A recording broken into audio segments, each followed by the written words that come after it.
what are the major changes we are expecting in the upcoming ISO 15189 standard, which will be the fourth edition of this documents. So this is the international standards ISO 15189, which get revised generally every 5 years. So the first edition of this documents was published in 2003, the second edition was published in 2007, the third edition got published in 2012, whereas the fourth edition was supposed to get published in 2017, but due to consensus issues among the document development committee, the document couldn't be revised in 2017, and now in 2022, by the end of this year or maybe in the beginning of the 2023, the next edition, that is the fourth edition of the standard ISO 15189, is going to get published officially.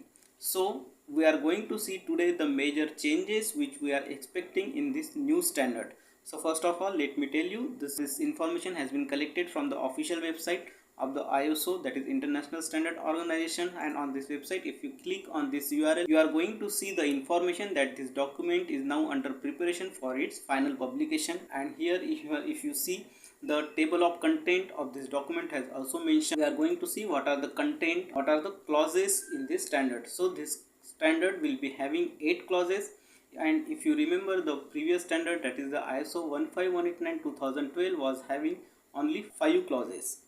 So this standard will be having 8 clauses as compared to the previous standard. So what are the different clauses we are going to see? The first clause will be the scope, the second clause will be the normative references, third clause will be the terms and definitions. So after the third edition, the fourth clause is general requirement, fifth clause is structural and governance requirement, sixth is the resource requirement, seventh is the process requirement, and eighth finally is the management system requirement. Now if you compare all these clauses with the previous edition, the first 3 clauses were similar in the previous standard also, whereas the fourth clause was with management requirement and the fifth clause was with respect to the technical requirement. So if you see, there has been a gross changes in the structure of this document.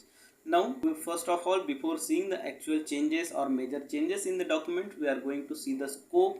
Now with respect to the scope, again this document can be used by medical laboratories in their developing management systems and assessing their competence.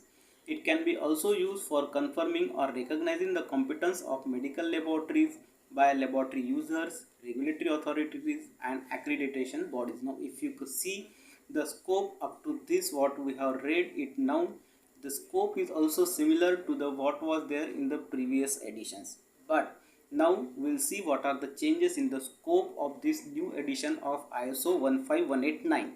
So in addition to the scope which was mentioned in the previous edition, the new addition is that this document includes the requirement for point of care testing.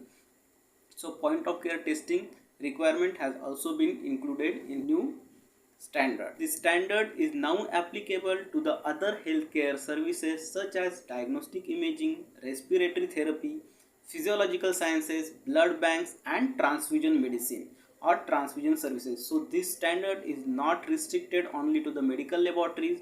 The scope of this standard is extended. The next addition with respect to this standard is that this standard is now going to facilitate cooperation between medical laboratories and other healthcare services.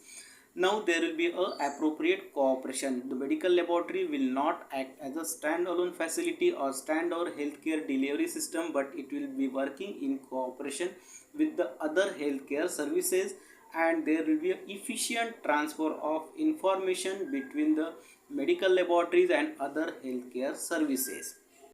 There will be a harmonizations of methods and procedures. So the laboratories which are going to follow this new standard, there will be a harmonizations of different methods for examination processes. There will be harmonizations of procedure, the examination processes. There will be also harmonizations of the units in which the test results are expressed. Now the next thing what we are going to discuss is the major changes with respect to this standard. So what are the major changes which are expected in this standard? So the most important, as we have already seen, is the structure of the document. Previously the ISO 15189 standard was divided only into 5 clauses, Now this standard is going to get divided into 8 main clauses, and this structure is in alignment with the ISO 17025 2017 document, which is a specific document for testing and calibration laboratories. So if you see the standard for testing and calibration laboratories, the management requirements are placed at the end of the standard or in the 8th clause of the standard. So similarly, in line with the same standard, even in the newer ISO 15189-2012 standard, the management requirement or management system requirement are placed at the end of the standard or in the 8th clause of the standard. Now what are the other changes? Here we are going to see is the requirement of point of care testing. So previously it was ISO 22870 standard which was specific for point of care testing. Now the requirement of point of care testing facilities are included in this new ISO 15189. There will be a separate annexure which will specially include the requirement for point of care testing facility, and with this the previous standard which was specific for point of care testing facility, the standard ISO 22870, which was released in 2016 as a second edition of the standard, will be completely removed or will be completely withdrawn, and there will be no special or no specific separate standard for point of care testing facility. Next most important area which is included in this standard is the emphasis on risk management. So with this new standard there will be more emphasis on risk management, and the requirement of risk management are aligned with the principles of ISO 22367 2020 document, which is specific document for application of risk management to medical laboratories. The first edition of this document was published in 2020, and the concept of risk and the requirement of the laboratory to articulate or to handle the risk in each areas of the laboratory are included in this standard. All those laboratories which want or which are seeking accreditation under ISO 15189, they have to demonstrate their compliance with respect to the risk management in the all areas of the laboratory. Now what is the intention behind including this risk management in the new standard and putting the patient care at the heart of any decision? Risk management will be the basis for increasing the effectiveness of management system, achieving improved results and preventing negative effects which could result in harm to patients, laboratory personnel, public and the environment. So it has been developed with the objective of promoting the welfare of patients through confidence in the quality and competence of medical laboratories. We will also see the impact of document ISO 15190, which is a specific requirement for safety with respect to the medical laboratory. So the second edition of this document was published in 2020. So you are also going to see the impact of this document in the new version of ISO 15189. The other document which is going to impact this ISO 15189 is the standard which is specific for sample requirement, that is collection, transport and receipt and handling of the samples with respect to the medical laboratories, and this is a specific standard which is ISO 20658. The first edition of this document was published in 2017. So we are also going to see the impact of this document on the publication or in the development of the new standard of ISO 15189. Next is the ISO 9001. Fifth edition of this document was published in the 2015, and this document is specific for quality management system requirement, which will form a part of managerial requirement in the ISO 15189. So you will also see the impact of this document in the newer version of ISO 15189. What are the other changes which we are going to see in these documents? This ISO 15189 will not only restricted to the development of the quality management system and technical requirement with respect to the medical laboratories, the application of new ISO 15189, the laboratory will be able to minimize the wastages in the laboratory. The laboratory can reduce their wastage, the laboratory can minimize the repeat testing, and which can ultimately result in reduced carbon emissions. So with the implementation of new ISO 15189, not only the technical and managerial requirement will get satisfied, but clauses with respect to the process requirement and structural requirement, the standard is also going to address the wastages which generally happens in the laboratory and which will be very useful in the commercial aspect of the laboratory. Next change which we are going to notice in this standard is with respect to the service agreement.